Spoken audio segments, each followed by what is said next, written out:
నమస్తే, welcome to city 24/7 top debate. నేను Suresh. Kakinada seaport వాటాల కబ్జా కథ అడ్డం తిరిగింది.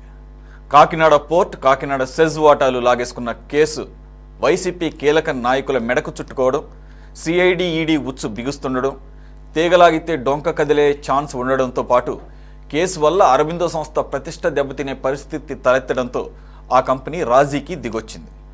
2,500 కోట్ల విలువైన కాకినాడ సీపోర్ట్ వాటాలను యజమాని కేవీ రావుకు తిరిగిచ్చేయడానికి అంగీకరించింది. త్వరలోనే వాటాల బదిలీ ప్రక్రియ పూర్తి కాబోతోంది. అయితే కాకినాడ సెజ్ వాటాల గురించే ఇంకా తేలలేదు. పోర్టు వాటాలు ఇచ్చేసినందువల్ల సెజ్ గురించి మర్చిపోవాలని అరవిందో అనడం, సెజ్ వాటాలను వదులుకునేది లేదని కేవీ రావు తేల్చి చెప్పడంతో ప్రతిష్టంభన ఏర్పడింది. ఈ అంశానికి సంబంధించి డిబేట్లో పార్టిసిపేట్ చేస్తున్నారు తెలుగుదేశం పార్టీ నుంచి అఫీషియల్ స్పోక్స్ పర్సన్గా ఉన్న సప్తగిరి ప్రసాద్ గారు, నమస్తే అండి. అలాగే జనసేన పార్టీ ఉమ్మడి కృష్ణా జిల్లా వైస్ ప్రెసిడెంట్ అలాగే సీనియర్ అడ్వకేట్ మాతి వెంకటేశ్వరరావు గారు, నమస్తే సార్. అలాగే సిపిఎం రాష్ట్ర వ్యవసాయ కార్మిక సంఘం అధ్యక్షులు వెంకటేశ్వర గారు, నమస్తే అండి. జనచైతన్య వేదిక రాష్ట్ర అధ్యక్షులు లక్ష్మణ్ రెడ్డి గారు కూడా జాయిన్ అయ్యారు, నమస్తే. సప్తగిరి ప్రసాద్ గారు, నమస్తే అండి, వెల్కమ్ టు ద డిబేట్. యాక్చువల్గా కేవీ రావు గారు కర్ణాటి వెంకటేశ్వరరావు గారికి సంబంధించినటువంటి కాకినాడ సీపోర్ట్ లిమిటెడ్ KSPL అలాగే Kakinada SEZ actual value together రెండిటికి కలిపి 3,600 కోట్లు. అయితే ఆయన సిఐడికి ఇచ్చినటువంటి ఫిర్యాదులో అది కూడా ప్రభుత్వం మారిన తర్వాత, కూటమి ప్రభుత్వం వచ్చిన తర్వాత 2022లో జరిగినటువంటి 21-22 ప్రాంతంలో జరిగినటువంటి ఈ తన దగ్గర నుంచి బలవంతంగా వాటాలు రాయించుకున్నారు, లాగేసుకున్నారు అని చెప్పి చేసినటువంటి ఆయన కంప్లైంట్లో ఆయన ఇచ్చిన డీటెయిల్స్ ఏంటంటే 2,500 పైచిలకు వాల్యూ ఉన్నటువంటి KSPL కాకినాడ సీపోర్టుకు నా మీద అక్రమ కేసులు బనాయిస్తామని చెప్పేసి, అవసరమైతే అరెస్టులు చేయిస్తామని చెప్పేసి బెదిరించి అరబిందో తరపున లాబింగ్ చేసినటువంటి వైవి సుబ్బారెడ్డి గారి కొడుకు, అలాగే విజయసాయిరెడ్డి గారి అల్లుడి తరపు బంధువులు, అరబిందోకి సంబంధించినటువంటి రోహిత్ రెడ్డి అంటున్నారు, రోహిత్ రెడ్డి అలాగే శరత్ చంద్రారెడ్డి, వీళ్ళందరూ కూడా A1 నుంచి A5 వరకు పెట్టారు, ఇంక్లూడింగ్ విజయసాయిరెడ్డి గారి. ఆయన ప్రోద్బలంతో ఇదంతా జరిగింది. ఇదంతా కూడా జగన్మోహన్ రెడ్డి ప్రభుత్వం అనుకుంటే చేయించింది. సరే, వాళ్ళు బెదిరించారు, నువ్వెందుకు బెదిరిపోయావంటే ఆయన చెప్పిన రీజన్ ఏంటంటే అప్పుడు ప్రభుత్వ హయాంలో ఆడిట్ చేయించి కంపెనీ మీద లేని ఆదాయం చూపించి దానికి కట్టవలసినటువంటి పన్నులు సరైన రీతిలో కట్టలేదు, 900 పైచిలకు కోట్లు కట్టాల్సింది కట్టలేదని చెప్పేసి నకిలీ పత్రాలు సృష్టించి లేదంటే ఫేక్ డాక్యుమెంట్స్ క్రియేట్ చేసి, అది కూడా PKF శ్రీధర్ సంతానం LLP అనే ఒక ఆడిట్ సంస్థ ద్వారా ఫేక్ ఆడిటింగ్ చేయించారు. కాబట్టి అవి చూపించి నన్ను అరెస్ట్ చేస్తామన్నారు, బెదిరించారని చెప్పేసి దాంతో బలవంతంగా వాటాలు ఇవ్వడం జరిగింది. అది కూడా వాల్యూ ఎలా అంటే 494 కోట్లు మాత్రమే, 2,500 వర్త్. ఇక మరో ఘోరం ఏంటంటే కాకినాడ సెజ్ వచ్చేసి 1,100 కోట్లకు పైచిలకు వాల్యూ అయితే మరి 12 కోట్లే, కేవలం 12 కోట్లు మాత్రమే ఇచ్చి రాయించుకున్నారు అనేది. ఇప్పుడు తిరిగి అరబిందో ఇచ్చేయడానికి రెడీ అయిందని చెప్పేసి వార్తలు వస్తున్నాయి. నిన్న వార్తలు వచ్చినాయి, ఈరోజు కన్ఫర్మేషన్గా అన్ని పత్రికల్లోనూ వచ్చింది. మరి ఆల్రెడీ ఈడీ ఎంటర్ అయింది, ఆ 494 కోట్లు ఎలా మీకు చెల్లించారనేది. సో వీటన్నింటినీ దృష్టిలో పెట్టుకొని ఇది పెద్ద వ్యవహారం అయ్యేటట్టుంది. ఆల్రెడీ అరబిందో మీద అనేకమైన పాత కేసులు కూడా ఉన్నాయి. ఇవన్నీ కూడా తవ్వుతారన్న ఒక ఉద్దేశంతో ఈడీ కూడా ఎంటర్ అవడంతో మరి వాళ్ళు ఏదో వెనక్కి తగ్గారు అంటున్నారు. 494 కోట్లు ఇవ్వడానికి కూడా తిరిగి ఇచ్చేయడానికి కేవీ రావు సిద్ధపడ్డాడని ఇంక్లూడింగ్ ఇంట్రెస్ట్ ఈ వార్తలు. అసలు కేవీ రావును అరబిందో వీళ్ళెవరండి? ఒకసారి సిఐడికిను ఈడీకి కేసు వెళ్ళిన తర్వాత మీరు కేసులు పెట్టడం మీ ఇష్టమే, అగ్రిమెంట్లు చేసేసుకోవడం ఇష్టమే, ఎవరిని పిచ్చోళ్ళు చేద్దామని చెప్పేసి. స్ట్రైట్ క్వశ్చన్, టీడీపీ పెద్దలు, హైకమాండ్ లేదంటే ప్రముఖమైనటువంటి వ్యక్తుల ప్రమేయం లేకుండా కేవీ రావు ఇంతటువంటి సాహసోపేతమైన సొంత నిర్ణయం తీసుకుంటాడా? సార్, ముందుగా ప్యానెల్లో ఉన్న పెద్దలందరికీ నా నమస్కారాలు. గత జగన్మోహన్ రెడ్డి పాలనలో క్రైమ్ని బిజినెస్ చేసింది, ఒక organized crime. Professional Sajjala Ramakrishna Reddy is a key. మొత్తం ఈ ప్రొఫెషనల్ క్రైమ్కి కర్త కర్మ క్రియ మొత్తం సజ్జల రామకృష్ణారెడ్డి. ఇది ఈ రాష్ట్రంలో ఏ పాలు తాగే పసిపిల్లోని అడిగినా, కాటి కాలు చాపిన ముసలోని అడిగినా చెప్పేస్తారు. కేవీ రావు గారిని భయపెట్టారు అంటే, ఒక కేవీ రావు గారిని ఏంది, పెద్ద పెద్ద ఐపీఎస్ని భయపెట్టుంటే వీళ్ళు పెద్ద పెద్ద మంత్రుల్ని, మాజీ మంత్రుల్ని, ఐపీఎస్ని, ఐఏఎస్ని భయపెట్టి ఈరోజు ఐఏఎస్ వరుస పెట్టి కేసులు ఎదుర్కొని సస్పెన్షన్ గురవుతున్నారు కదా. కేవీ రావు ఏదో వ్యాపారం చేసుకునేవాడు, పాపం భయస్తుడు, పెద్ద పెద్ద వ్యాపారస్తుడు కూడా కావచ్చు. పాయింట్ బ్లాంక్ లో రివాల్వర్ పెట్టి రాయమంటే రాయికి ఏం చేస్తారు, భయపడే. ఏదో డూప్లికేట్ ఆడిట్ కంపెనీని తీసుకొచ్చారు, ఏదో డూప్లికేట్ ఆడిట్ చేయించారు, నీ ఆడిట్ లో అవకతవకలు ఉన్నాయి, నేను అరెస్ట్ చేస్తామంటే భయపడిపోయి పెట్టేశాడు. ఇది మామూలు, ఈ ఒక విషయంలోనే కాదు. జత్వాని కేసు తీసుకోండి, మరీ ఘోరం కదా అది. ఒక ఆడబిడ్డ పైన కేసు పెట్టి ముంబై నుండి పోయి తీసుకొచ్చి అరెస్ట్ చేసి పోలీస్ గెస్ట్ హౌస్లు పెట్టి, ఆమె ఎవరికో డబ్బులు ఇవ్వాల్సి ఉంటే ఆమెను పెట్టి ఆమె పిలిపించి ఆ డబ్బులు తీపిచ్చి ఆ సెటిల్మెంట్ చేపించి వాళ్ళ పైన కేసు విత్డ్రా చేపించి, ఇవంతా ఒక పద్ధతి ప్రకారం చేశారు వాళ్ళు. ఒక్కొక్కటి కాదు వీళ్ళ పాపాలు.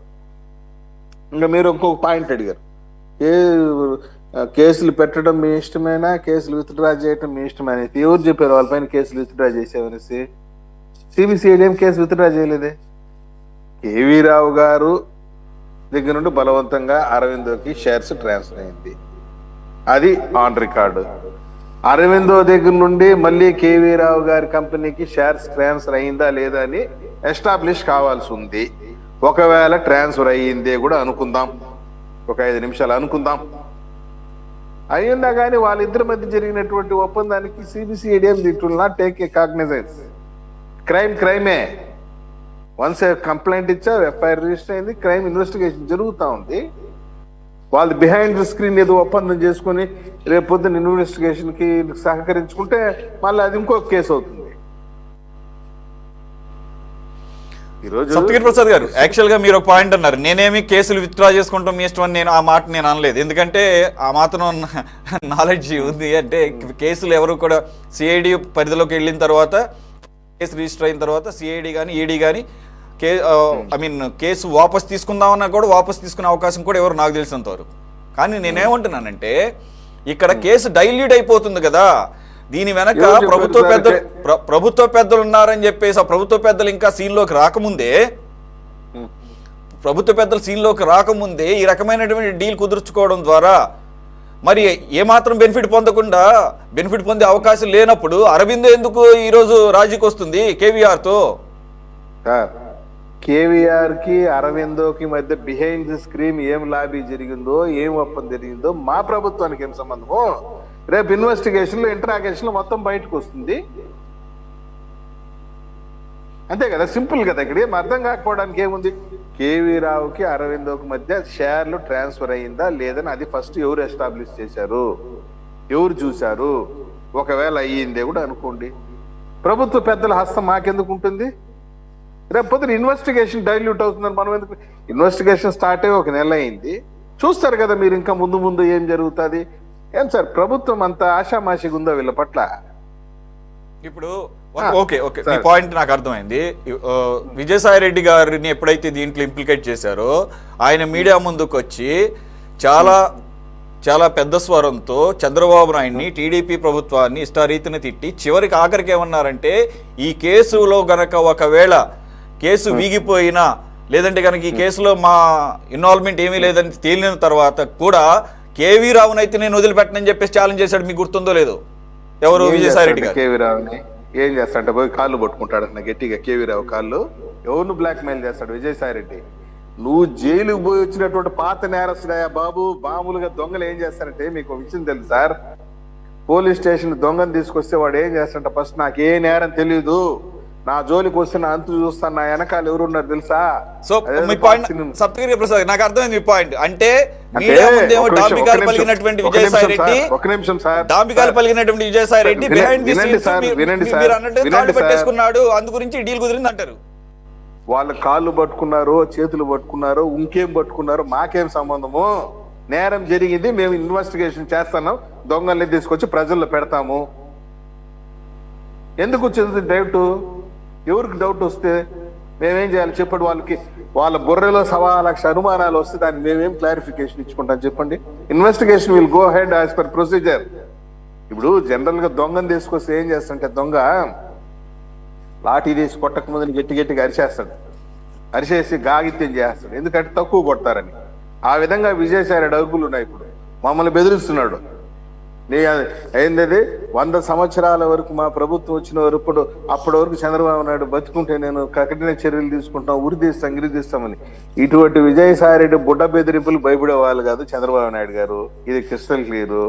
రేపు పొద్దున విజయసాయి రెడ్డి జైలుకు పోతాడు, వైవి సుబ్బారెడ్డి కొడుకు జైలుకు పోతాడు. నిండా మించిపోతే అంతర్జాతీయ క్రిమినల్ సకల పాపాల మంత్రి సజ్జల రామకృష్ణారెడ్డి కూడా జైలుకు పోతాడు. తగులుకొని ఉండేది ఈడీ దగ్గర, నువ్వు తగులుకొని ఉండేది సిబిసిఐడి దగ్గర. నువ్వేదో బుడ్డ బెదిరింపులు చేస్తే ఎట్లా చెప్పు? ఫస్ట్ థింగ్ ఏంటంటే అరవిందో దగ్గర నుండి కేవీ రావు గారికి షేర్లు, వాళ్ళ కంపెనీకి అకౌంట్లు షేర్లు ట్రాన్స్ఫర్ అయిందా లేదా, అది ఎవరు ఎస్టాబ్లిష్ చేయాలా? ఇది యాక్చువల్ గా నిన్ననే వచ్చిన వార్తలు. కానీ నిన్నటికి మీరు అన్న నిన్నటికి మీరు అన్న వాదనకి ఒక శాంక్టిటీ ఉంటుంది. కానీ ఈ రోజు కన్ఫర్మేషన్ తో అన్ని వార్తాపత్రికల్లోనూ ప్రచురితమైంది. నిన్నటి వరకు అయితే సస్పిషియన్. నేను ఒక విషయం చెప్తాను చూసారా, ఒకవేళ ట్రాన్స్ఫర్ అయ్యింది కూడా అనుకుందాం పోండి, ఒక 5 నిమిషాలు అనుకోండి. ట్రాన్స్ఫర్ అయ్యింటే కూడా ఈ Arvind has to answer the investigation. మీరు బిహైండ్ ద స్క్రీన్ హాస్టల్ అయిపోతే ఇన్వెస్టిగేషన్ ఊరుకుంటుందా? సిబిసిఐడి అంత చేతులు కట్టుకుంటుందా? ఈడీ ఊరుకుంటుందా? హవాలా ట్రాన్సాక్షన్స్ అంత ఆషామాషికి వదిలేస్తుందా? వీళ్ళు నేను చెప్తున్నా కదా, ఈ విజయసాయి రెడ్డి కానీ, వైవి సుబ్బారెడ్డి కానీ, ఆ శరత్ చంద్రారెడ్డి కానీ, వీళ్ళంతా పెద్ద నేర చరిత్ర ఉన్న వాళ్ళు. వీళ్ళు ఈడీకి పోవడం, సిబిఐకి పోవడం అనేది మామూలు డైలీ రొటీన్ దినచర్యల భాగం వీళ్ళకి. అవును సార్, అది విజయసాయి రెడ్డి గారే ఒప్పుకున్నాడు. ఎప్పుడైతే ఆయన మీద లుక్అవుట్ సర్క్యులర్ వదిలినప్పుడే ఆయనే చెప్పాడు, నేను బయటకు పోవాలంటే ముందు నేను పర్మిషన్ తీసుకోవాలి, నా మీద లుక్అవుట్. ఎస్, అవన్నీ గుర్తున్నాయి సార్. అయితే నేనేమన్నానంటే, అంత అలవాటు ఉండి అంత భయపడనటువంటి వాళ్ళు ఈ డీల్కి ఎలాగో ముందుకు వచ్చారు అనేది ఒక సస్పిషియన్ గా ఉంది. సరే, మీరు దాన్ని ఏమంటారు, డిఫెండ్ చేసుకోవచ్చు, నేను కాదంటలేదు. మా ప్రభుత్వం చెప్పి చెప్పడం ఒక ఇక్కడ ఏంటంటే, ప్రతి చిన్న విషయానికి ప్రభుత్వ పెద్దల్ని లాగడం ఎందుకు? దొంగలు ఊరు పంచుకున్నట్టు వాళ్ళ బాధలు వాడు పడుకున్నారు. ఇన్వెస్టిగేషన్ మేమంత సామాన్యంగా వదిలేస్తారని మీరు ఎందుకు అనుకుంటారు? సో మొత్తాన్ని కర్నాడి వెంకటేశ్వరరావు జలకిచ్చాడు అనమాట. ఏదైతే ఏ ప్రభుత్వం అయితే నాకు సార్ ఏది ఇప్పుడు కర్ణాటక వెంకటేశ్వరరావు గారు మాకేమి ఇది కాదు, ఇంకోటి ఇది కాదు. క్రైమ్ జరిగింది, ఆయనే కంప్లైంట్ ఇచ్చాడు, కంప్లైంట్ మీద కేసు రిజిస్టర్ చేసిన ఇన్వెస్టిగేషన్ జరుగుతా ఉంది, నిజం బయట వస్తుంది. రైట్. మాతి వెంకటేశ్వర గారు, మీరు అడ్వకేట్గా కూడా ఉన్నారు కాబట్టి అసలు ఈ డీల్ చూస్తే మీకు ఏమేమి అర్థమవుతుంది? అంటే ఇది డైల్యూట్ అయ్యే అవకాశం లేదా in the due course of time? Saptagiri Prasad గారు చెప్పారు కదా, దొంగలు ఊళ్ళు పంచుకున్నారు. కాబట్టి ఏంటంటే, సరే ప్రభుత్వ పెద్దల సంగతి అట్లా పెడితే, ఎప్పుడైతే విజయసాయి రెడ్డి గారికి లేకపోతే అరవిందో కంపెనీ వారికి వాళ్ళ రెప్యుటేషన్ పోతుందనో, లేకపోతే దీనివల్ల ఇంకా సూప్లోకి వెళ్తామనో దాని మీద ఈడీ దగ్గర కానీ లేకపోతే క్రైమ్ ఇన్వెస్టిగేషన్ డిపార్ట్మెంట్ దగ్గర కానీ ఉంటామని ఇబ్బందులు వస్తాయి అని ఫోర్కాస్ట్ చేసి వాళ్ళు ఏదో రాజీ పడినట్టుగా మనం పత్రికాముఖంగా చూసాం. అంటే నిప్పులేందే పొగరాదు, పొగ ముంచి కూడా పొగలాగా కనపడదు అంటే మనం చేసేది ఏం లేదు. కానీ నిప్పు లేకుండా మాత్రం పొగరాదు. ఖచ్చితంగా కూడా ఆ మేరకి కేవీ రావు గారు ఖండన ఇవ్వలేదు కదా, వచ్చిన తర్వాత సంథింగ్ జరుగుతుంది. అయితే చట్టం తన పని తాను చేసుకుపోతుంది అనేది ఏదైతే కామన్ గా మనం మాట్లాడుకుంటామో, కానీ చట్టం కొందరు చుట్టం అంటంలో కూడా ఎలాంటి మనం ఆశ్చర్యపడాల్సినటువంటి అవసరం లేదు. ఈ దేశంలో జరిగినటువంటి పెద్ద కేసులు, స్కాములన్నీ కూడా ప్రభుత్వానికి అనుకూలంగా ఉన్నప్పుడు ఒక రకం, ప్రభుత్వానికి వ్యతిరేకంగా ఉన్నప్పుడు ఒక రకం మనం చూస్తున్నాం. అదేం కొత్త ఏం కాదు, వింత ఏం కాదు. అయితే ఈ కేసులో ప్రభుత్వ పెద్దల పాత్ర ఉందని ఎట్ దిస్ స్టేజ్ మనం మాత్రం కామెంట్ చేయడానికి అవకాశం లేదు. ఎందుకంటే క్రైమ్ రిజిస్టర్ అయింది, ఇన్వెస్టిగేషన్ ఈజ్ గోయింగ్ అహెడ్. ఆ ఇన్వెస్టిగేషన్ ఎప్పుడైతే వీళ్ళు రాజీ అని అన్నారు. అంటే ఒకటి సార్, అది వెంకటేశ్వర గారు dilute. ఇక్కడ మనం పాసిబిలిటీస్ మాత్రమే మాట్లాడుకుంటున్నాము. ఖచ్చితంగా dilute అయిపోతుంది. ఇప్పుడు కన్నాడి వెంకటేశ్వరరావు అన్న వ్యక్తి ప్రభుత్వం మారిన తర్వాత కానీ బయటకు వచ్చి అప్పటి వరకు అమెరికాలో ఉన్నాడు అంటున్నారు. నేను అదే కదా చెప్పేసి ఆయన ప్రభుత్వాలు ఇప్పుడు ఈ ప్రభుత్వం మీద ఉన్నటువంటి నమ్మకంతో వచ్చి సిఐడికి అప్పుడు ఏం జరిగింది, ఒక 3-4 సంవత్సరాల క్రితం జరిగిన దాని మీద కంప్లైంట్ ఇచ్చారు. మరి అటువంటప్పుడు ప్రభుత్వంకి ఎటువంటి ఇన్ఫర్మేషన్ లేకుండా ఈ డీల్కి వెళ్ళేటటువంటి సాహసం ఆయన చేస్తాడా? ఇప్పుడు 100 అనుమానాలు ఉన్నాయి దీంట్లో. మనం ఎక్కడో దూరంగా ఉండి without of any reliable source మనం ఈ రోజున మాట్లాడటానికి కానీ ఎంతో కొంత ఎందుకంటే the government is not above the Caesar's wife అని అంటాక లేదు. ఎంతో కొంత ఇప్పుడు ప్రభుత్వం మారింది కాబట్టి ధైర్యంతో వచ్చి ఈ ప్రభుత్వం న్యాయం చేస్తుందని ఎప్పుడో 2022 జరిగినటువంటి దాన్ని ఈ రోజున క్రైమ్ కట్టి ఆయన కొంతమేరకి విజయం సాధించడానికి కారణం ఏంటంటే ప్రభుత్వం అండ ఉంటుందనేటువంటి నమ్మకమే కదా. అదేవిధంగా తన యొక్క ప్రాపర్టీని అడ్జస్ట్మెంట్లు తను ఏదంటే 2,500 కోట్ల రూపాయల వర్తగల షేర్ని 494 కోట్ల రూపాయలకి ఇవ్వటం అంటే 2,000 కోట్లు ఆయన పోగొట్టుకున్నట్టే కదా. 2,000 కోట్ల రూపాయలను మళ్ళా ఆయన తిరిగి వస్తున్నప్పుడు ఆయన ఎట్టి పరిస్థితుల్లోనూ కూడా ఎవరిదో ద్వారా కూడా ప్రభుత్వ పెద్దలు ప్రసన్నం చేస్తే అయ్యా బాబు నా పరిస్థితి కాబట్టి దీంట్లో అంత పెద్ద నేను ప్రెస్ చేయట్లేదనే మాట అనవచ్చు. దానివల్ల చూసి చూడట్టు పోవచ్చు.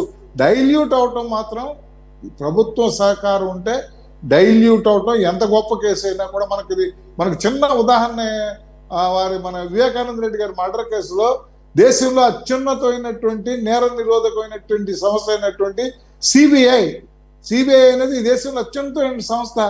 ఆ సంస్థను అసలు ఆంధ్రప్రదేశ్లో కాలు పెట్టనీయలేదు. ఆంధ్రప్రదేశ్లో ముద్దాయిని తీసుకువెళ్ళనీయలేదు. అది కాకుండా ఆ సంస్థ చెందినటువంటి సూపరింటెండెంట్ ఆఫ్ పోలీస్ మీద క్రైమ్ రిజిస్టర్ చేయించింది గవర్నమెంట్ రాజుదలుచుకుంటే దెబ్బలు కొదవలేదా అనే మాట ఏదైతే మనం పూర్వకాలం నుంచి నానుడు ఉందో ఖచ్చితంగా కూడా ఎంతో కొంత యాక్టివ్ పార్ట్నర్షిప్ కానీ యాక్టివ్ పార్ట్ కానీ పాసివ్ పార్ట్ కానీ గవర్నమెంట్ సైడ్ నుంచి ఏదైనా ఉంటుందేమో కానీ ఇప్పుడే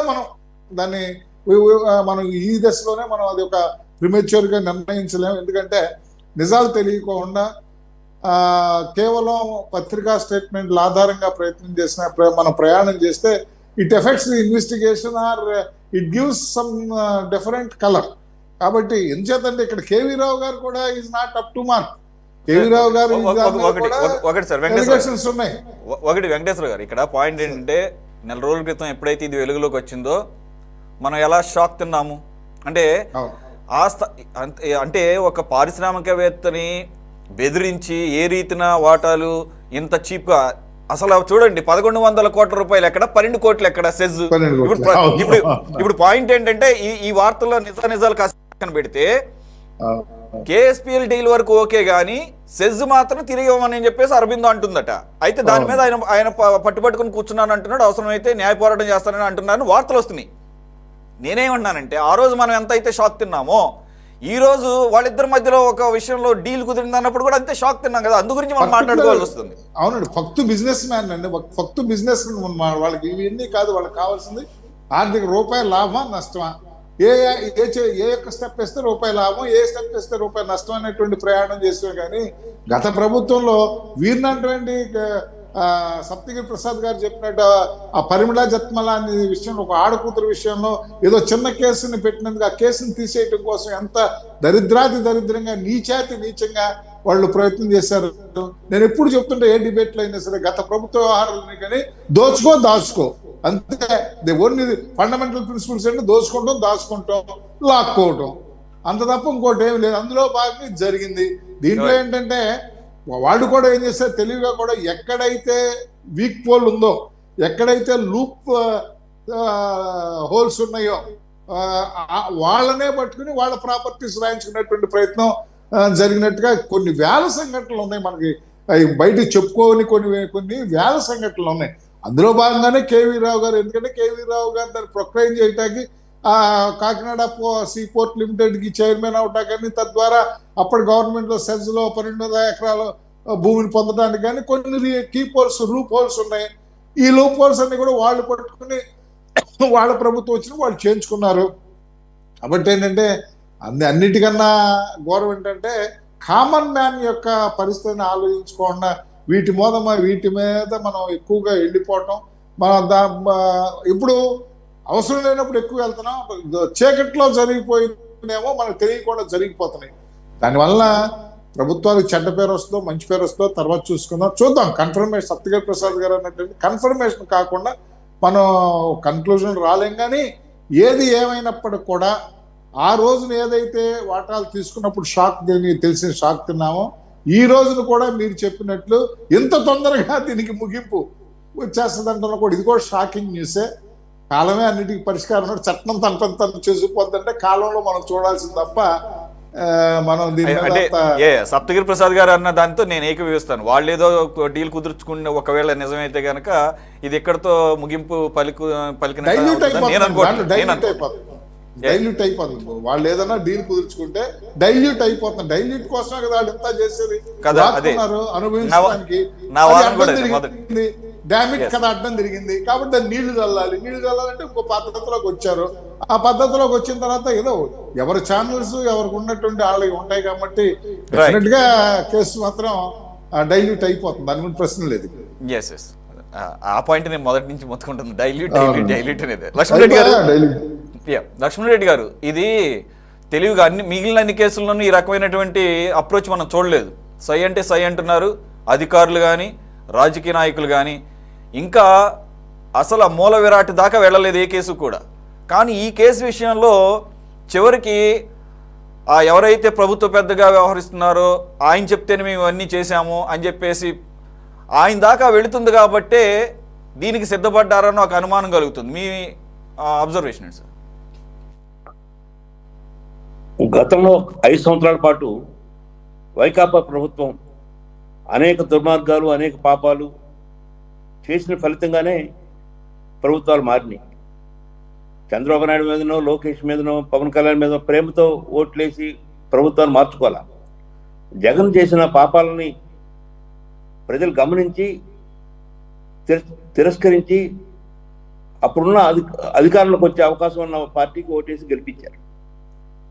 ఆ రోజు జగన్ ఏమేమి తప్పులు చేశాడు దాదాపు అవి ఈరోజు పునరావృతం అవుతూ ఉన్నాయి. ఉదాహరణకి సిద్ధి సాయి ఎలక్ట్రికల్స్ గత 5 సంవత్సరాల కాలంలో కొన్ని వేల కోట్ల రూపాయలు ఎలక్ట్రికల్ విషయంలో మోసాలు చేశాడు. ట్రాన్స్ఫార్మర్లు 3 రెట్లు పెంచాడు, స్మార్ట్ మీటర్లు 2-3 రెట్లు పెంచాడు, రకరకాల మోసాలు చేశాడు, విపరీతంగా సంపాదించాడు. ఈరోజు ఆ విశ్వేశ్వరరెడ్డి మీద సోమిరెడ్డి చంద్రమోహన్ రెడ్డి గారు, బయ్యావల్ కేశవ్ గారు హైకోర్టులో పిల్లేశారు, పిటిషన్ పెట్టారు, కేసు నడుస్తుంది. కానీ ఈరోజు సిద్ధి సాయి ఎలక్ట్రికల్స్ మీద ఒక చిన్న వివాదం కానీ, ఆయన్ని తిరస్కరించడం కానీ, ఆయన చేసిన తప్పులను బయట పెట్టడం కానీ, ఆయనకు వ్యతిరేకంగా మాట్లాడటం కానీ ఈ 7 నెలల్లో జరగలేదు. ఆదాని ఆంధ్రప్రదేశ్లో గంగవరం పోర్టు కానీ, కృష్ణపట్నం పోర్టు కానీ, రకరకాల పోర్టులు రకరకాల వాటిల్లో ఈ స్మార్ట్ మీటర్స్లో కానీ విపరీతమైన దోపిడీ చేశారు. కానీ ఈరోజు ఆయనకు వ్యతిరేకంగా ఒక మాట మాట్లాడటం లేదు. ఈరోజు చాలామంది ఎమ్మెల్యేలు ఇసుకలో కానీ, మద్యంలో కానీ, మైనింగ్లో కానీ, లోకల్ ట్రాన్స్ఫర్స్లో కానీ, లేక రెవెన్యూని, పోలీస్ సిబ్బందిని తమకు అనుకూలంగా మార్చుకోవటంలో కానీ గత ప్రభుత్వం ఏం చేసిందో అదే చేస్తూ ఉంది. కానీ ఏం మార్పులు లేవు. మెగా కృష్ణారెడ్డి గతంలో జగన్మోహన్ రెడ్డి ఉన్నప్పుడు పోలవరం దగ్గర నుంచి మన వెలుగొండ దగ్గర నుంచి అన్ని పెద్ద ప్రాజెక్టులను ఆయన చేశాడు. తప్పులు కానీ మంచి కానీ మొత్తం ఆయన కాంట్రాక్టుగా ఉన్నప్పుడే జరిగినాయి. కానీ ఈరోజు ఆ మెగా కృష్ణారెడ్డి మళ్ళా ఈ ప్రభుత్వంలో కీలక పాత్ర పోషిస్తున్నాడు, కీలకమైన ప్రాజెక్టులు తీసుకుంటా ఉన్నాడు. అంటే ప్రజలు ప్రత్యామ్నాయం కోరుకుంటున్నారు, మంచి ప్రత్యామ్నాయం కోరుకుంటున్నారు, తప్పులు జరగకుండా చూడాలని కోరుకుంటున్నారు. ఇప్పుడు కేవీ రావు, అరవింద్ విషయంలో కూడా గత ప్రభుత్వంలో అరవింద్ ఫార్మా అనేది విజయసాయి రెడ్డిని ఉపయోగించుకొని కేవీ రావు దగ్గర నుంచి ఎక్కువ వాటాలు తీసుకొని తక్కువ డబ్బుతో ఎలా అయితే చేసిందో, అధికార మార్పిడి జరిగిన తర్వాత కేవీ రావు దీన్ని అడ్వాంటేజ్ తీసుకొని మళ్ళా తిరిగి ఆ లోపాన్ని పరిష్కరించడానికి ప్రయత్నం చేస్తున్నాడు. ఇంతవరకు బాగుంది. కానీ ఆ రోజు పవన్ కళ్యాణ్ గారు అక్కడికి వెళ్ళి పోర్టుకి వెళ్ళి అక్కడ అక్రమ రేషన్ బియ్యం లక్షలాది క్వింటాలు ఉన్నాయి, అని పట్టుకొని వాటిని శిక్షించాలి, ఆ తప్పు చేసిన వాళ్ళని శిక్షించాలని చాలా గట్టిగా చెప్పాడు. కానీ ఈరోజు అక్రమ రేషన్ బియ్యం అనేది కింద గ్రామ స్థాయి నుంచి కొనసాగుతూ ఉంది. ఇటీవల రేషన్ షాపులు చూస్తే 30% రేషన్ షాపులు గతంలో ఉన్న వాళ్ళని తీసేసి 2 లక్షల నుంచి 5 లక్షల రూపాయల దాకా స్థానిక ఎమ్మెల్యే తీసుకొని కొత్త వాళ్ళని అపాయింట్ చేశారు. రేషన్ షాపులో 80% బియ్యం అక్కడికక్కడే ఆ వాహనాల దగ్గరే వేలం పాటలాగా పెట్టి, అమ్మ నీకు బియ్యం కావాలన్నా డబ్బులు కావాలన్నా బియ్యం కావాలన్నా అని అడిగి డబ్బులకే బియ్యాన్ని ఇస్తున్న పరిస్థితి. అంటే లబ్ధిదారులు డబ్బులు తీసుకొని బియ్యం తీసుకున్నట్టుగా సంతకాలు పెడుతూ వేలుముద్రలు వేస్తూ ఉన్న పరిస్థితి చూస్తున్నాం. క్షేత్రస్థాయిలో విపరీతమైన ఎక్స్‌ప్లాయిటేషన్ జరుగుతూ ఉంది. ప్రతి మండలానికి ఒక ఏజెంట్ని పెట్టి ₹1,00,000 వారి దగ్గర నుంచి ప్రతి నెల తీసుకుంటూ స్థానిక ఎమ్మెల్యేలు ఎక్కువ మంది, ఒక్కొక్క నియోజకవర్గంలో 6-7 మండలాలు ఉంటాయి, 6-7 లక్షల రూపాయలు నెలకు వసూలు చేస్తూ ఈ దోపిడీని ఒక గ్రీన్ ఛానల్ ద్వారా, అంటే ఈ దొంగ బియ్యాన్ని లక్ష్మణరెడ్డి గారు ఇప్పుడు ఇదంతా గత ప్రభుత్వం హయాంలో ఉన్నాం అంటే ఇప్పుడు కూడా అదే కంటిన్యూ అవుతుంది అంటున్నారు. ఇప్పుడు కూడా అదే కంటిన్యూ అవుతుంది. గతంలో పోలీస్ స్టేషన్కి వెళ్తే ఒక బాధితుడు న్యాయం జరిగే పరిస్థితి లేదు. ఈరోజు కూడా అదే పరిస్థితి. పోలీస్ స్టేషన్కి వెళ్తే ఎస్ఐ సిఐ ఏమడుగుతాడంటే, మీ ఊర్లో సుబ్బారావు ఉన్నాడండి, టీడీపీ నాయకుడు, ఆయన చేత ఒకసారి ఫోన్ చేయించండి, ఒక లెటర్ తీసుకురండి అని అడుగుతున్నాడు. అంటే ఆ వ్యవస్థని అలా ఒకప్పుడు రాజ్యాంగ పాలన జరిగేది. కానీ ఈరోజు చంద్రబాబు నాయుడు గారు పదే చెప్తా ఉన్నాడు, రాజ్యాంగబద్ధ పాలన చేయము, మేము రాజకీయ పాలన చేస్తాము, మా రాజకీయ కార్యకర్తలు ఏం చెప్తే అది అధికారులు చేయండి, రాజకీయ పాలన మా లక్ష్యం అని చెప్తా ఉన్నారు. ఆ వైపు నడుస్తూ ఉంది. ఒక్కొక్క ఎమ్మెల్యే దగ్గరికి ఇంటికి వెళ్తే 100 మంది నుంచి 200 మంది 300 మంది అక్కడ గుడి, మా రేషన్ కార్డు కావాలి, మాకు ఫ్యామిలీ సర్టిఫికేట్ కావాలి, మాకు డెత్ సర్టిఫికేట్ కావాలి, చిన్న విషయాలు. అంటే జస్ట్ అప్లై చేసి వచ్చే కూడా ఎమ్మెల్యే చెప్తేనే జరిగే పరిస్థితి. అంత కేంద్రీకృతమైన పరిస్థితి ఏర్పడతా ఉంది. ఒక 7 నెలలకే మనం ఈ పరిస్థితులను గమనిస్తూ ఉన్నాం. అంటే గతంలో ఇన్ని తప్పులు జరిగినాయి, ఆ తప్పుని సవరించుకోవాలని, మంచి ప్రత్యామ్నాయం ఇవ్వాలని ప్రజలు అనుకున్నారు. కానీ దానికి భిన్నంగా గత తప్పుల్ని పునరావృతం చేస్తూ అవి ఇంకా మరింత పటిష్టంగా, మరింత వ్యవస్థీకృతంగా చేయడానికి ప్రయత్నాలు జరుగుతూ ఉంటాయి. ఇది మంచి పద్ధతి కాదని నేను అనుకుంటున్నాను. అదేవిధంగా ఇప్పుడు ఈ కేవీ రావు అరవింద్ విషయంలో కూడా ఈ రాజకీయ మార్పిడి జరిగింది కాబట్టి, అధికార మార్పిడి జరిగింది కాబట్టి, కేవీ రావుకి బలం చేకూడింది కాబట్టి ఈరోజు పోరాడుతున్నాడు. కానీ కేసులు ఏమవుతున్నాయి? కేసులు నా ఉద్దేశం ఆటోమేటిక్గా అది డైల్యూట్ అయిపోయి అవి మర్చిపోయేట్టుగా చేస్తారు. హైకోర్టులో పిల్లేసిన సిద్ధి సాయి మీద హైకోర్టులో పిల్లేసిన సోమిరెడ్డి చంద్రమోహన్ రెడ్డి కానీ, పయ్యావల కేసు కానీ ఈరోజు 7 నెలల నుంచి ఒక మాట మాట్లాడటం లేదు. ఆ ట్రాన్స్ఫార్మర్లు అంత రేటుకి ఎందుకు కొన్నాం, ఆ స్మార్ట్ మీటర్లు అంత రేటుకి ఎందుకు కొన్నాం, వ్యవసాయ పంపులకి స్మార్ట్ మీటర్ ఎందుకు పెట్టాలనుకుంటున్నాం, ఇట్లాంటి అనేక విషయాలు ఇప్పుడు బలంగా ఆ ప్రభుత్వంలో, ఆ పార్టీలో నాయకులుగా ఉన్న వాళ్ళు ఈరోజు మాట్లాడటం లేదు. గతంలో చంద్రబాబు నాయుడు కానీ అనేక మంది ప్రెస్ మీట్లు పెట్టి విశ్వేశ్వరరెడ్డి చేసిన లోపాలు కానీ, దోపిడీ కానీ, అసలు ఎలక్ట్రిసిటీకి మంత్రి ఆయనే, బాలినేని శ్రీనివాసరెడ్డి మంత్రిగా ఉన్నా కూడా ఆచరణలో మంత్రి విశ్వేశ్వరరెడ్డి. ఈరోజు ఆయన చెప్పిన వాళ్ళే డిస్కమ్లకి సీఎండీలు అవుతున్నారు, ఆయన చెప్పిన వాళ్ళే చీఫ్ సెక్రటరీలు అవుతున్నారు, ఆయన చెప్పిన వాళ్ళే ముఖ్యమైన పాత్ర పోషిస్తున్నారు. ఆయన సలహా లేకుండా, ఆయన సంప్రదింపులు లేకుండా, ఆయన భాగస్వామ్యం లేకుండా ఈరోజు ఎలక్ట్రిసిటీలో ఒక పని కూడా జరగదు. వినియోగదారుడేమో ఆ బిల్లు పే చేసేటప్పుడు చూసుకుంటున్నాడు. బిల్లు ఏమో ₹400 ఉంటుంది కరెంట్ ఛార్జెస్, మిగిలిన ఓకే లక్ష్మణరెడ్డి గారు, మీ పాయింట్ నాకు అర్థమైంది. జస్ట్ అధికార మార్పిడి జరిగింది తప్ప వ్యవస్థలో ఏం మార్పు రాలేదు, గవర్నెన్స్ లో ఏం మార్పు రాలేదు అనేది. ఏమన్నా కౌంటర్ ఉంటే మరి కూటమిలో ఉన్నటువంటి పార్టీలో వాళ్ళు మాట్లాడవచ్చు. Right, anyway your observation is very critical. Venkateswarlu గారు, మీరు ఎలా చూస్తున్నారు ఈ ఓవరాల్గా? లక్ష్మణరెడ్డి గారు అన్నట్లుగా ఎంత షారా మామూలే, businessman or businessman irrespective of the government, whatever the government, whoever the government it is. When it comes to కార్పొరేట్స్లో కూడా మనం అదే చూస్తున్నాము. ఇప్పుడు అదే ఆధారం మీద కేసేసి పయ్యావుల కేసు గారు అన్ని ఆధారాలతో సుప్రీంకోర్టు దాకా వెళ్ళాడు, ఆయన కూడా ఏం మాట్లాడటం లేదు. సో అంటే ఒక క్లాసిక్ ఎగ్జాంపుల్ చెబుతున్నాను. ఇప్పుడు ఈ కేవీ రావుది కూడా పెద్దగా సర్ప్రైజ్ అవ్వాల్సిన అవసరం లేదన్నారు. నేను సర్ప్రైజ్ అయ్యాను యాక్చువల్గా, అందు గురించి నేను డిబేట్గా పెట్టుకున్నాను. కానీ ఇప్పుడు నాకు అర్థమైంది ఏంటంటే పెద్ద మ్యాటర్ ఏం కాదనమాట. సో ఎవరున్నా కానీ గవర్నమెంట్లు ఇవన్నీ షరా మామూలే అనేది అర్థమవుతుంది. ఆన్సర్ అంతా మీ దగ్గరే ఉంది కాబట్టి నేను ప్రత్యేకంగా చెప్పాల్సిన అవసరం లేదు. మన ఘోష, మన బాధ, మన అరణ్య రోదన తప్ప ఏముండదు. ఇప్పుడు చట్టం పని అక్కడి నుంచి స్టార్ట్ చేస్తాను. మన సప్తగిరి ప్రసాద్ గారు చెప్పారు కాబట్టి చట్టం తన పని తాను చేసుకుంటుందని. 1990 నాటికే చట్టం తన పని తాను చేసుకుని పోయింది. చట్టం ప్రభుత్వం చేతిలో ఉంటుంది, ప్రభుత్వం కార్పొరేట్ చేతుల్లో ఉంటుంది. కార్పొరేట్ చెప్పినట్లే ప్రభుత్వం వింటుంది, ప్రభుత్వం ఆడిపించినట్లే ఐపీఎస్లు ఐఏఎస్లు చేస్తున్నారు. ఎక్కడ తమ చేతిలో ఉంది? ఎక్కడ స్వతంత్రంగా వాళ్ళు చేయగలుగుతున్నారు? ఎక్కడ స్వతంత్రంగా నిర్ణయాలు చేయగలుగుతున్నారు? ఒక ఐఏఎస్ ఒక ఐపీఎస్ అధికారిని చూడండి. 1 2 మీరెవరు మాట్లాడలేరు. అరవిందో సరే పేరు చెప్పను, ఆయనకి బెయిల్ ఇప్పించడానికి జైల్లో ఎక్కువ ఉండడానికి అమిత్ షాకి 50 కోట్లు ఇచ్చాడు ఎన్నికల బాండ్. మీరందరూ చూసింటారు కదా, బహిరంగంగా ప్రకటించింది. ఎన్నికల బాండ్లు కొని బీజేపీకి 50 కోట్ల రూపాయలు ఇచ్చారు. ఇది బాండ్ల రూపంలో అధికారికంగా బహిర్గతంగా చేసింది. ఇంకా ఇంటర్నల్గా ఎంత ఇచ్చారో మనకు తెలియదు కదా. మరి ఇప్పుడు సప్తగిరి ప్రసాద్ గారు ఎట్లా నమ్ముతున్నారు? సప్తగిరి ప్రసాద్ గారిని కూడా బియ్యం మింగేస్తుంది. వాళ్ళకి ఇంకా అర్థం కావట్లేదు. వీళ్ళ చేతిలో ఏం లేదు. ఈ ఇద్దరిని కూర్చోబెట్టి రాజు చేసింది అమిత్ షా. మీరు కొట్టుకోవద్దండి అని చెప్పింది అమిత్ షా, సలహా ఇచ్చింది అమిత్ షా. వైసీపీ ఉన్నప్పుడు అరబిందో లాక్కున్నాడు, తెలుగుదేశం వచ్చినప్పుడు రావు లాక్కున్నాడు. ఏముంది ఇందులో పెద్ద తేడా? ఏం తేడా లేదు. మనం ఏదో ఆందోళన చెందుతున్నాం తప్ప. సరే, తర్వాత ఈడీ కేసు పెట్టి రావు గారు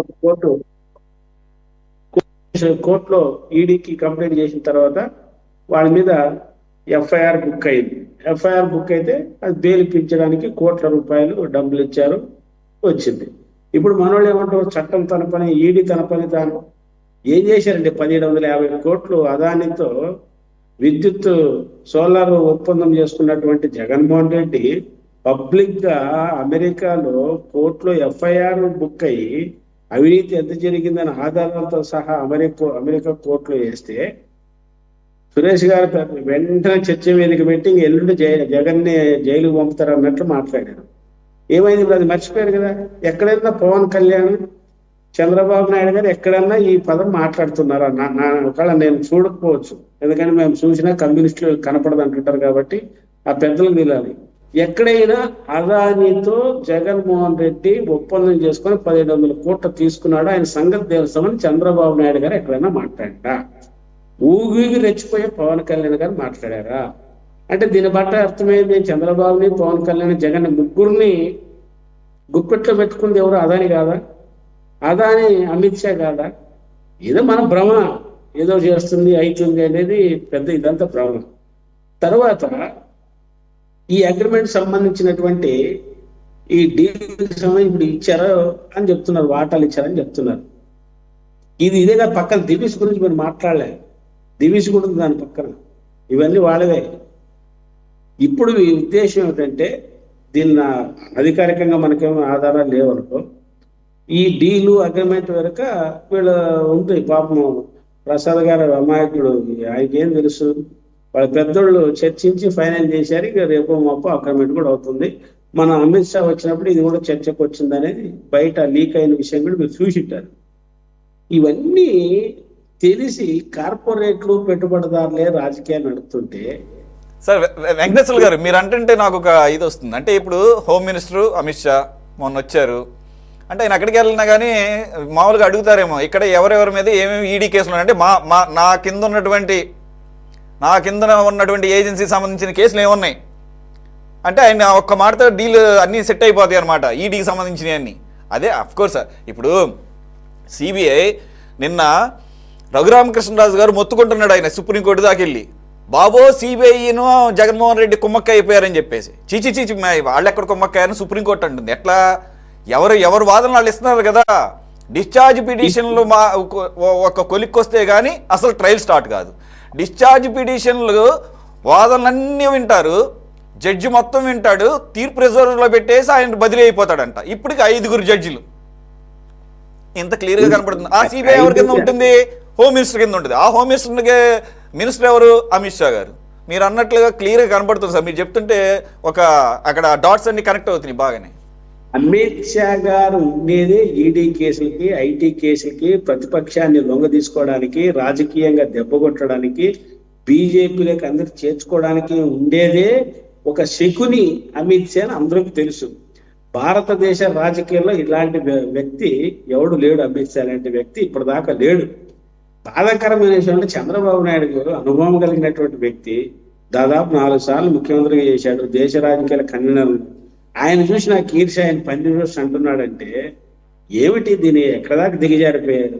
ఆయన చూసి ఈయనకి ఈర్ష్య అంటే అంత బాగా పనిచేస్తాడంట ఆయన. అంత అంటే ఈయన కూడా ఆయనలా కుట్ర, ఆయనలాగా రాజకీయాలను అణగదొక్కడం, ఆయనలాగా ఈడీ కేసులు పెట్టించి ఆయనలో మర్డర్ కేసులు పెట్టించాలనుకున్నాడు ఈయన కూడా. మరి ఆయన చూసి ఈర్ష్య పడుతున్నాడంట. ఇది చాలా దుర్మార్గమైనటువంటి అంశం. కాబట్టి మేము చెప్పదలుచుకున్నది ఏమంటే ఇందులో ఏమి లేదు. ఈ రోజు 2 రోజుల్లో అగ్రిమెంట్ అయిపోతుంది, వాళ్ళ ఒప్పందం అయిపోతుంది. ఈ డీల్లో కొంత తలా పిడికెడు ఇచ్చేస్తున్నారు.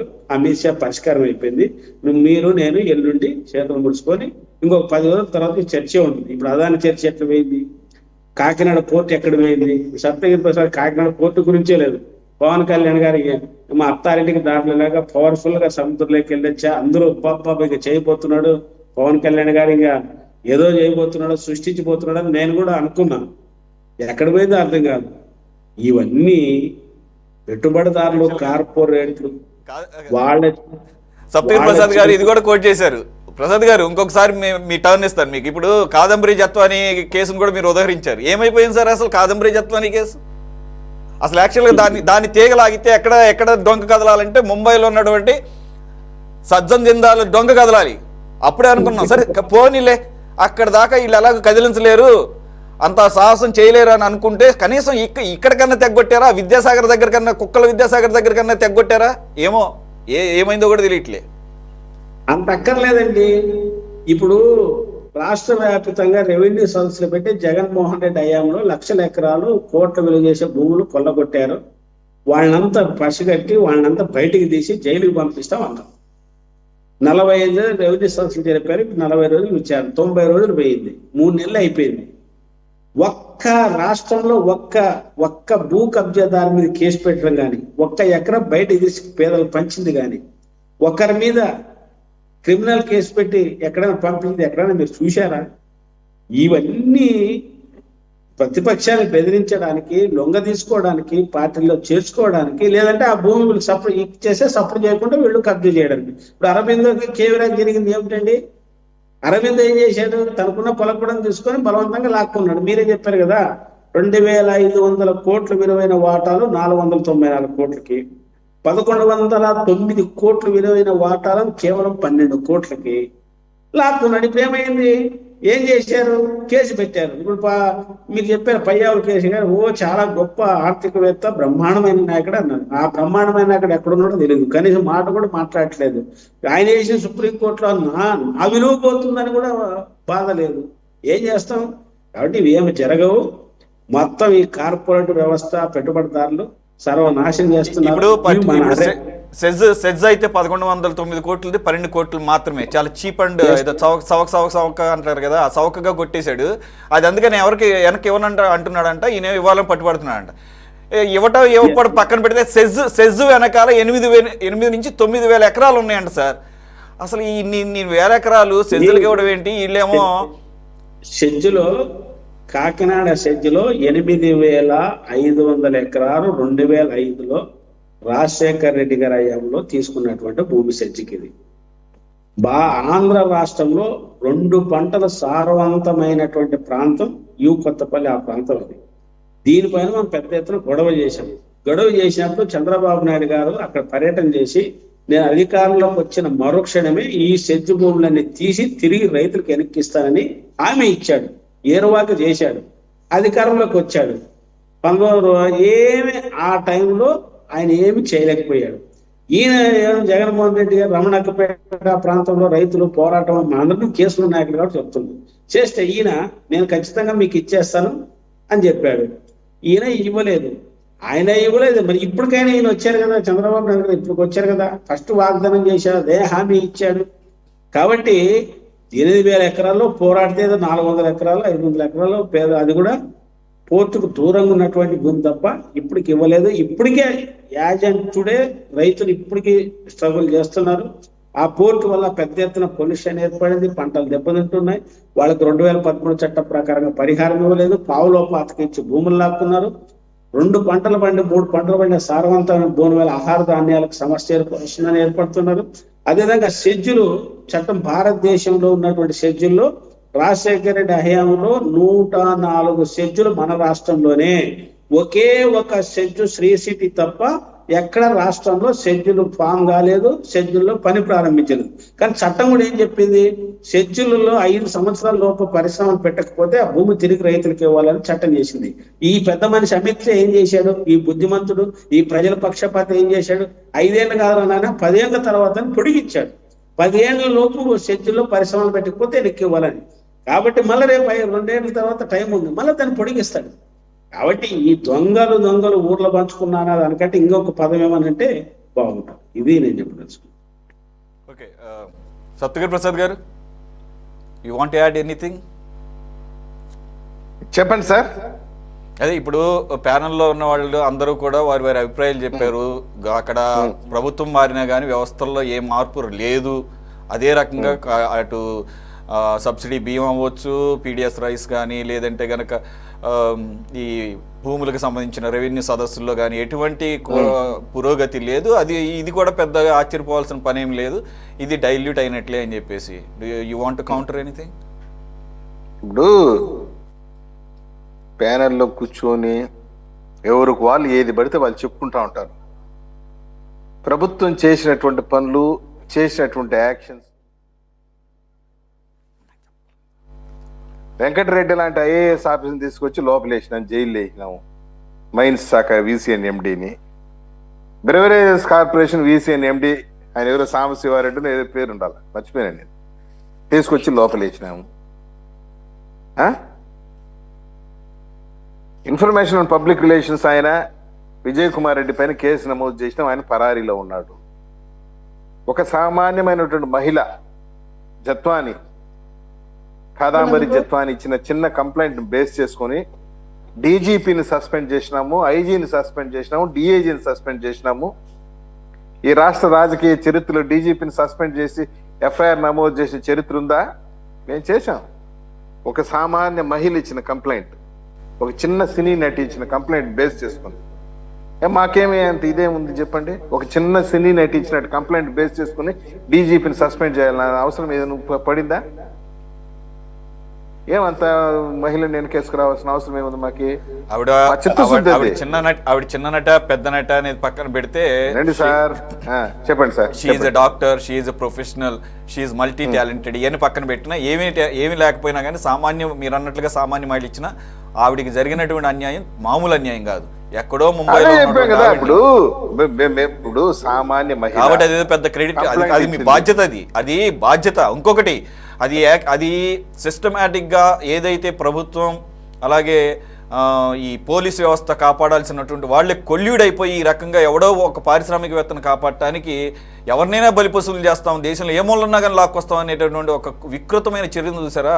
ఎంత ఘోరమైనటువంటిదంటే, గవర్నమెంట్ అంటే ఒక రాజ్యమే ఆ రకమైన కుట్రకి తెరలేస్తున్నప్పుడు ఇంకెవరు చెప్పుకుంటారు? ఇక్కడ ఒక విషయం చెప్తాను వినండి. ఈ కేసులో, జత్వాని కేసులో ఒక సిఐను ఒక ఎస్ఐని సస్పెండ్ చేసి చేతులు దులుపుకున్నట్టు అయిపోయి ఉంటుంది. కానీ మేము అక్కడ తాగలే, డీజీపీని సస్పెండ్ చేసాం, అది మా కమిట్మెంట్. దాని గురించి ఎవరు మహారు? గత ప్రభుత్వంలో అట్నే ఉంది, ఈ ప్రభుత్వంలో అట్నే ఉంది. మేము అప్పుడు డైలీ బేసిస్ మీద రెగ్యులర్ గా డిబేట్స్ పెట్టాము, అప్రిషియేట్ చేశాము.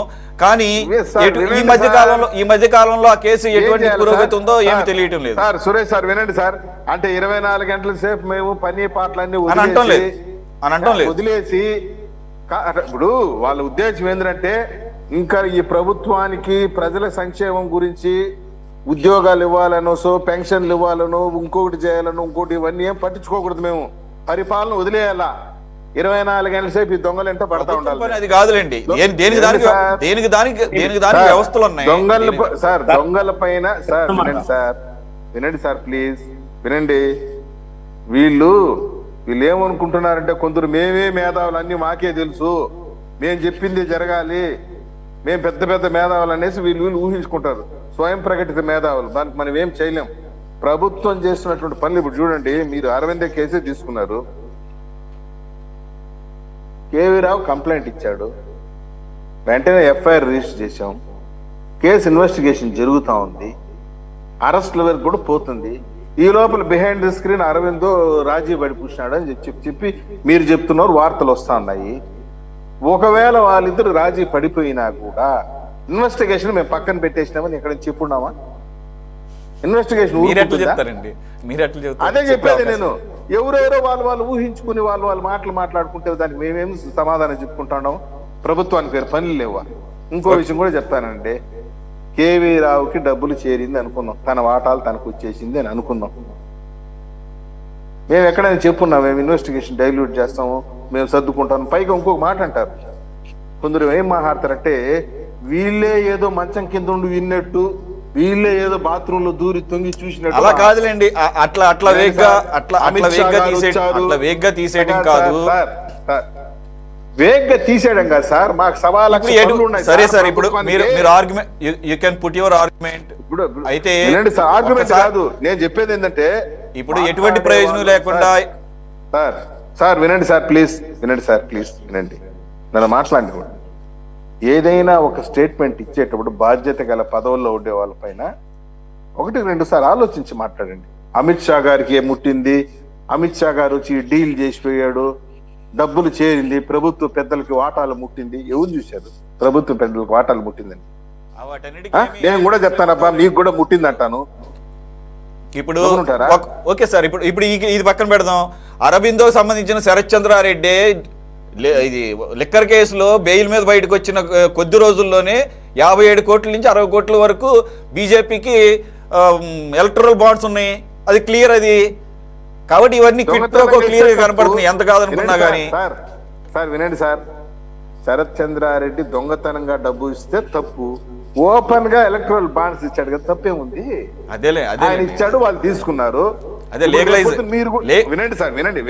అందు గురించే సార్ సుప్రీంకోర్టు చివరికి అందు గురించే వాటిని ఇల్లీగల్ అని చెప్పేసి అందుకు క్విట్ ప్రో కోకు దారి తీస్తాయి అని చెప్పేసి సుప్రీంకోర్టు ఒప్పుకుందండి. ఇప్పుడు apex court supreme, okay apex court చెప్పిన తర్వాత ఇంకా మనం ఎవరు దీని మీద పోరాడుతుంది 2019 నుంచి ఓన్లీ లెఫ్ట్ పార్టీస్, దాంట్లో కూడా సిపిఎం మాత్రమే. ఓకేనా? So it's clear, quid pro quo అనేది క్లియర్ గా సుప్రీంకోర్టే చెప్పింది. కాబట్టి ఆ క్విట్ ప్రో కోలో భాగంగా ఎన్ని దొరుకుతాయి అందరికి తెలిసింది. అక్కడ దాకా ఎందుకు జగన్మోహన్ రెడ్డి గారి కేసు 10 సంవత్సరాలుగా 12 సంవత్సరాలుగా ఒక్క అడుగు కూడా ముందుకు పట్టడం లేదంటే నేనన్నది కాదు, ఆర్ఆర్ఆర్ గారి యొక్క న్యాయవాది నిన్న సుప్రీంకోర్టులో చెప్పింది. ఫస్ట్ వాళ్ళిద్దరు కొల్యూడ్ అయ్యారు క్లియర్ గా, ఒక్క వాయిదా కూడా అభ్యంతరం చెప్పదు సిబిఐ. కాబట్టి ఒక విషయం చెప్తాను చూడండి సార్, ఒక విషయం చెప్తాను చూడండి. మనం ఏమి అనుకుంటున్నాం అంటే ప్యానెల్లో మనం కూర్చొని మనం ఏం చెప్తే అది సుప్రీంకోర్టు ప్రొసీడింగ్స్ జరగాలనుకుంటున్నాం. కోర్టు మనం చెప్పింది కాదు సార్, సుప్రీంకోర్టు చెప్పింది నేను చెప్తున్నాను సార్. ఇక్కడ we cannot సార్ వినండి sir, we cannot give suggestions to the Supreme Court. First thing నేను సుప్రీంకోర్టులో వాదనలు ముందు పెడుతున్నాను సార్, సుప్రీంకోర్టులో వాదనలు ముందు పెడుతున్నాను. Okay, let it B. మనం కొందరు మేధావులు ఏ స్థాయికి వెళ్ళిపోయినారంటే సుప్రీంకోర్టు జడ్జిమెంట్లను కూడా మనం తప్పు పడతాం. ఆ జడ్జి ఆ విధంగా ఇచ్చి ఉండకూడదు, ఈ జడ్జి ఈ విధంగా ఇచ్చి ఉండకూడదు, తీర్పులు కూడా మనమే చెప్తామా? తీర్పుల గురించి కూడా ప్రస్తావించవచ్చు. అదేం కంటెంప్ట్ ఆఫ్ కోర్టు కింద రాదు, సుప్రీంకోర్టు కాదు. అక్కడ దాకా ఎందుకు సార్? సార్ మీరు ప్రస్తావన తెచ్చారు కాబట్టి ఒక్క నిమిషం ఆగండి సార్, ఒక్క నిమిషం ఆగండి. మీరు అలా వేగంగా తీసేయకండి. ఈ రోజు రెండు కేసులకు సంబంధించి వర్డిక్ట్స్ వచ్చినాయి. ఒకటి కలకత్తా డాక్టర్ ఆర్జీ కార్ హాస్పిటల్లో జరిగింది, వాడికేమో లైఫ్ వేశారు. కేరళలో ఒక ప్రియుడికి విషమిచ్చి చంపినటువంటి ప్రియురాలికి మరణశిక్ష విధించారు. ఓకే, అక్కడ కోల్కతా కోర్టు ఏం అభిప్రాయపడిందంటే ఇదేమి దాన్ని అన్యాచురల్ ఇన్సిడెంట్ గా తీసుకోలేదు, లేకపోతే రేరెస్ట్ ఆఫ్ రేర్ కేసులోనే మరణశిక్ష వేస్తారు అనేది వాళ్ళు తీసుకున్నారు. మరి కేరళ హైకోర్టులోనేమో రేరెస్ట్ ఆఫ్ రేర్ గా కనపడకపోయినా కానీ ఇచ్చారు. కాబట్టి నేనేమంటున్నానంటే వాటి గురించి మాట్లాడటంలో తప్పలేదు, కానీ వాళ్ళకి ఎటువంటివి కూడా ఆపాదించకూడదు అనేది మాత్రమే చెప్తారు. కాబట్టి తప్పేం లేదు. కాబట్టి అలాగని చెప్పేసి పక్కన వాళ్ళు మాట్లాడేది వాళ్ళకేం తెలియదు అనుకుంటా, అట్లా కాదు. ఇక్కడ ఉన్న ఫ్యాక్ట్స్ బట్టే. అలాగే నేనేమి సుప్రీంకోర్టుకి సుప్రీంకోర్టులో మాట్లాడి సుప్రీంకోర్టు క్లియర్ గా electoral bonds are illegal, they lead to quid pro quo అని స్టాప్ చేయమని స్టాప్ చేశారు. Right, let it be. ఆ డిస్కషన్ కాదు ఆపేద్దాము. యా, లక్ష్మణ్ రెడ్డి గారు. పెద్దలు చాలా మందిని అరెస్ట్ చేసాము, జైల్లో పెట్టామని చెప్తున్నారు. వారంతా చిన్న చిన్న ఉద్యోగస్తులు, లేకపోతే ఒక స్థాయి ఉద్యోగస్తులు. ఈ రాష్ట్రాన్ని విపరీతంగా దోచుకున్న ఆదాని పైన మనం ఏం చర్యలు తీసుకున్నాం? ఈ రాష్ట్రాన్ని విపరీతంగా దోచుకున్న సిద్ధి సాయి సార్ ఏం మాట్లాడారు సార్? వెంకటరెడ్డి చిన్న ఉద్యోగస్తుడా? కాదు సార్, వెంకటరెడ్డి చిన్న ఉద్యోగస్తుడా? అతను రావు క్లర్క్ అతనా? లక్ష్మణ్ రెడ్డి గారు, లక్ష్మణ్ రెడ్డి గారు అంటే ఒక స్థాయి అధికారులు అందరినీ అరెస్ట్, అందరి మీద కేసులు నడుస్తున్నాయి. అయితే ఇక్కడ ఒక ప్రొసీజర్ ఉంటుంది కదా. ఆ అధికారుల్ని నడిపించిన ఆధారిని కానీ దానికి ఎస్టాబ్లిష్ చేయడానికి టైం పడుతుంది కదా సార్. ఇప్పుడు ఎగ్జిక్యూట్ చేసేదేమో అధికారులు, ఎగ్జిక్యూట్ చేసేది అధికారులు. ఇప్పుడే కాదు కదా సార్, గతంలో కూడా వైఎస్ఆర్ గారి హయాంలో కానీ లేదా జగన్మోహన్ రెడ్డి గారి కేసుల్లో కానీ మొత్తం కూడా ముందు బలైంది ఎవరు? అధికారులే కదా. అది తెలుసుకోవడం మళ్ళీ ఎందుకు ఇన్వాల్వ్ అయ్యారో తెలియదు. పెద్ద $1 million క్వశ్చన్. మరి వాళ్ళు కూడా 30 సంవత్సరాల పాటు ఈ గవర్నమెంట్ ఉండదు కాబట్టి అప్పుడు రాజు ఎవరు రెడ్డి ఎవరు అనుకున్నారేమో తెలియదు. బ్రివరేజెస్ కార్పొరేషన్ వాసుదేవ్ రెడ్డి చాలా చిన్న ఉద్యోగస్తులు, అటెండర్, వాచ్మెన్ అనుకుని ఉన్నారు వాళ్ళు. నాకు అర్థం కాదు. అలా అనుకోవట్లేదు. ఆయన నడిపించిన జగన్మోహన్ రెడ్డి పెద్దవాడు. ఆ జగన్మోహన్ రెడ్డి మీద జగన్మోహన్ రెడ్డికి బంటుగా పనిచేసాడు लक्ष्मण रेड्डी सर जगनमोहन रेड्डी को भी बुलाता है CBCID एक बार రెండు సార్ మీకు కూడా శ్రీముఖ ముందు కమాండ్ ఆన్సర్ ద చార్జ్ అంటది. టైం రావాలి ఎట్లా నాకు తెలుసుకుంటాడు అడుగుతా. సప్తగిరి గారు చెప్పండి సార్. మీరు సూటికి ఒక మాట చెప్పండి. జగన్మోహన్ రెడ్డి గారు అదాని ఒప్పందంతో 1700 కోట్లు తీసుకున్నాడని ప్రపంచవ్యాప్తంగా చెప్పి, దాని మీద మీరు ఏమన్నా మాట్లాడతారా? ఆయన మీద చర్య తీసుకోవడానికి మీ ప్రభుత్వం ఏమన్నా మేము అడిగిందని చెప్పండి. మీరు అధికారంలో ఉన్నారు, మేము బయట ఉన్నట్టు చెప్తున్నాం. ఆయన్ని జైలు పంపడానికి మీరు ఏమైనా చర్యలు తీసుకుంటారా? ఒకటి. ఇప్పుడు సాయిరామ్ ఎలక్ట్రికల్ సంబంధించిన స్మార్ట్ మీటర్లు ఇప్పుడు మీరు ఏం చెప్పారు? అధికారం కాకముందు మేము వచ్చిన వెంటనే ఇవన్నీ రద్దు చేస్తాం, స్మార్ట్ మీటర్లు పగలగొట్టేస్తాం, ఎక్కడ పెట్టినేమన్నారు. ఇప్పుడు మొత్తం పెడుతున్నారు. ఈ స్మార్ట్ మీటర్లు మీరు పెట్టకుండా రద్దు చేస్తామని హామీ ఇవ్వగలరా? రెండో పాయింట్ మీకు చెప్తాను. మూడవది, మేము ఎన్నికల్లోకి వస్తే ట్రూ ఆఫ్ ఛార్జీలు కానీ ఏమి కానీ ₹1 కూడా పెంచమని మీరు హామీ ఇచ్చారు. ఆ ఇచ్చినటువంటి హామీని కావాలంటే మీకు పోస్ట్ చేయమని చేస్తారు. ఇప్పుడు దాదాపు 13,000 కోట్ల రూపాయలు కరెంట్ ఛార్జీలు మోపారు. మరి దీనిపైన మీరు ఏం సమాధానం చెప్పండి. నాలుగో అంశం, ఎన్నికల బాండ్ ఇది లీగల్ అంటున్నారు, చాలా మాట్లాడుతున్నారు. భారతదేశంలో ఎన్నికల బాండ్ల పైన సురేష్ గారు చెప్పినట్టు మొట్టమొదట స్వర్గీయ మహానుభావులు సీతారాం యేచూరి గారు మన ముందు లేరు. ఆయన బయటకు తీసి కేసేసి ఎవరెవరు ఎంత ఎన్నికల బాండ్లు ఇచ్చారని చెప్తే అధికారికంగా వచ్చినటువంటివి బీజేపీకి 9,000 కోట్లు, అనధికారికంగా వచ్చినటువంటి 90,000 కోట్లు. బాండ్ అనేది వైట్ మనీ.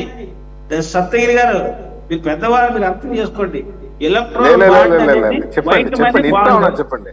Black money. ఇప్పుడు అరబిందోతో బ్లాక్ మనీ ఇప్పుడు 50 కోట్లు ఆయన ఇచ్చింది ఎలక్ట్రల్ బాండ్. 50 కోట్లు అమిత్ షా 50 కోట్లు 100 కోట్లు అంటున్నారు. రాజకీయ 100 కోట్లు వేరు. ఎలక్ట్రల్ బాండ్ ఇచ్చిన 10% కాకుండా బహిరంగంగా ఇచ్చి 90,000. ఈ ఎలక్ట్రల్ బాండ్ తీసుకున్న అరవింద మీద మీ చంద్రబాబు నాయుడు గారు మాట్లాడి అరవింద యజమానిని నేను అరెస్ట్ చేస్తాను, ఆ భూములు ఆ సంబంధించిన వాటర్ తిరిగి ఇస్తాను మీరు ప్రకటించగలరా? చెప్పండి. మీకు ప్రకటించే దమ్ము మీ ప్రభుత్వానికి ఉందా? చెప్పండి. మీరు ప్రకటిస్తే ప్రకటించే ధైర్యం మీకుందా? చెప్పండి. చెప్పండి. కమ్యూనిస్టులకు ఒక డైలాగ్ రొటీన్ గా వస్తది. మీకు దమ్ముందా, మీకు ధైర్యం ఉందా, మీకు సత్తా ఉందా?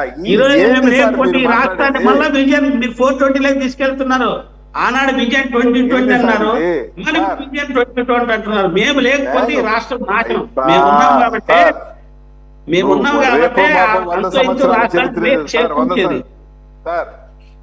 రేపో మాపో మీరు ఒక శత జయంతి ఉత్సవాలు ఏదో జరుపుకోబోతారు కమ్యూనిస్ట్ పార్టీలు ఆవిర్భవించి. ఇంకా కూడా మీరు పాత ట్రెడిషన్ లోనే ఉన్నారు. మీకు దమ్ముందా, మీకు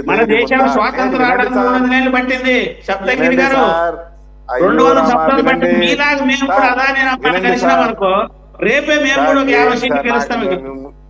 మీలాగా మేము కూడా అదాని అమ్మాయికి లొంగిపోయి అవినీతికి పాల్పడి మేము కూడా మీలాగా ఎలక్ట్రాల్ బోర్డులో 100 కోట్లు తీసుకుంటే మేము కూడా 10 సీట్లు గెలుస్తాం ఈజీగా. అది ఆ పద్ధతిలో లేదు మార్క్సిస్ట్ పార్టీ. మనకి టైం కన్స్ట్రెయింట్ ఉంది. వెంకటేశ్వర్లు గారు డిబేట్ టాపిక్ కి కన్ఫైన్ అవుతుంది సార్. రేపు మాపు 100 సంవత్సరాలు సత్య జయంతి ఉత్సవాలు ఏదో జరుపుకోబోతారు కమ్యూనిస్ట్ సోదరులు. వచ్చేసాను. నేను చెప్పేది ఏంటంటే ఎలక్ట్రాల్ బాండ్లు అంటారు. రాజకీయ పార్టీలు పొలిటికల్ పార్టీలకి డొనేషన్ రావటం, ఎలక్ట్రాల్ బాండ్స్ రూపాన పార్టీ ఫండ్ ఇవ్వటం క్వైట్ కామన్. కమ్యూనిస్టులు డొనేషన్లు తీసుకోలేదని చెప్పి ఈ యొక్క చర్చ ముఖంగా ఒక మాట చెప్పమనండి సార్. నేను సైలెంట్ డొనేషన్ వేరే ప్రజల ద్వారా ప్రజా సమస్యల కోసం ప్రజల ద్వారా విరాళం చేసుకుంటాం. ఇలాంటి అదాని అంబానీ కార్పొరేట్ స్వామి. ఓకే ప్రసాద్ గారు, ఓకే వెంకటేశ్వర గారు, లెట్ ఇట్ బి. ఓకే, మనం ఈ రోజు డిబేట్ టాపిక్ కే కన్ఫైన్ అవుదాం. రైట్, మనకు ఇంకొక టాపిక్ కూడా ఉంది, బట్ క్విక్ గా అది వైండ్ అప్ చేద్దాం. జగన్ ప్రభుత్వ హయాంలో సాక్షి మీడియాకు కోట్ల రూపాయల లబ్ధి చేకూర్చడం, సాక్షి గ్రూప్ సిబ్బందిని అడ్డదారుల్లో INPR, AP డిజిటల్ కార్పొరేషన్స్ లో నియమించిన కేసులో ముందస్తు బెయిల్ కోసం హైకోర్టులో వాదనలు జరిగాయి. నాటి INPR కమిషనర్ తుమ్మా విజయ్ కుమార్ రెడ్డి నిబంధనలకు విరుద్ధంగా నిర్ణయాలు తీసుకుని ఉంటే శాఖాపరమైన చర్యలు తీసుకోవాలి తప్ప క్రిమినల్ చర్యలు తీసుకోవడానికి వీల్లేదని ఆయన తరపు లాయర్ కూడా వాదించడం చూసాం. పత్రికల్లో ప్రకటనల ధరల పెంపు కమిటీ నిర్ణయం మేరకు జరిగిందని, అయినా విచారణకు పిటిషనర్ సహకరిస్తున్నారు కాబట్టి కస్టోడియల్ విచారణ అవసరం లేదని అంటున్నారు. అయితే INPR మాజీ కమిషనర్ భవిష్యత్తు ఈ నెల 23న తేలే అవకాశం ఉంది.